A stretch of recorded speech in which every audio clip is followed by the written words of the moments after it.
মানিকগঞ্জের আড়তগুলোতে স্বাভাবিক রয়েছে সবজির সরবরাহ। সপ্তাহের ব্যবধানে কয়েক ধরনের সবজির দাম কিছুটা বাড়লেও বেশিরভাগ সবজির দামই অপরিবর্তিত রয়েছে। এ নিয়ে আরও বিস্তারিত জানাতে মানিকগঞ্জ সদরের ভাটবাউর সবজির আড়ত থেকে যুক্ত হয়েছেন আসাদ জামান। আসাদ, কোন সবজি কত টাকায় বিক্রি হচ্ছে বিস্তারিত জানাবেন। রওশন, আমি এখন রয়েছি মানিকগঞ্জ সদর উপজেলার ভাটবাউর সবজির আড়তে।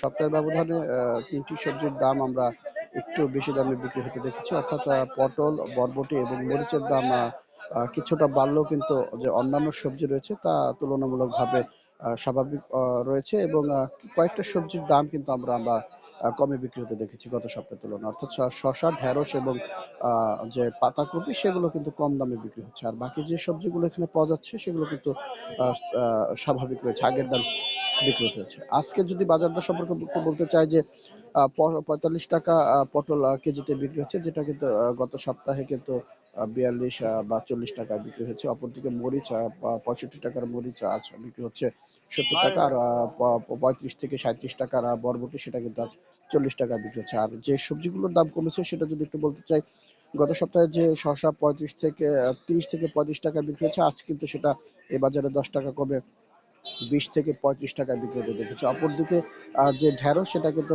25 টাকার ঢেঁড়স কিন্তু আমরা আজ দেখেছি এখানে 15 টাকা কেজি দরে বিক্রি হতে। অপরদিকে যে পাতাকপি 20 টাকার পাতাকপি আজ 10 থেকে 15 টাকা বিক্রি হতে দেখেছি। অন্যান্য যে সবজিগুলো রয়েছে যেমন বেগুন 20 টাকা, তারপর আলু 14 থেকে 16 টাকা, তারপর পেঁয়াজ বিক্রি হচ্ছে 30 থেকে 32 টাকা, এবং করলা 30 থেকে 40 টাকা, এবং লেবু 10 থেকে 12 টাকা কেজি, এবং শেষ যেটা দেখেছি যে মিষ্টি কুমড়া সেটা কিন্তু 20 টাকা দরে বিক্রি হতে দেখেছি। অর্থাৎ এই বাজারে সরবরাহ বেশ ভালো থাকার কারণে কিন্তু দাম কিছু পণ্যের কমেছে। আর যেগুলোর দাম বেড়েছে সেগুলো সরবরাহ তুলনামূলক অন্যান্য সপ্তাহের তুলনায় কিন্তু আজ কম, যার কারণে চাহিদা বেশি থাকার কারণে কিন্তু দামটা বেড়েছে।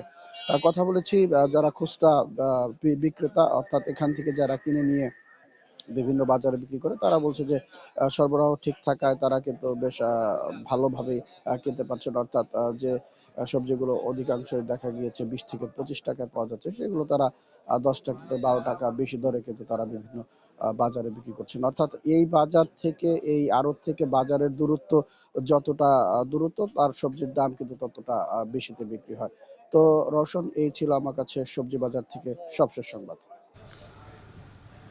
মানিকগঞ্জের সবজির বাজার পরিস্থিতি জানাচ্ছিলেন আসাদ জামান।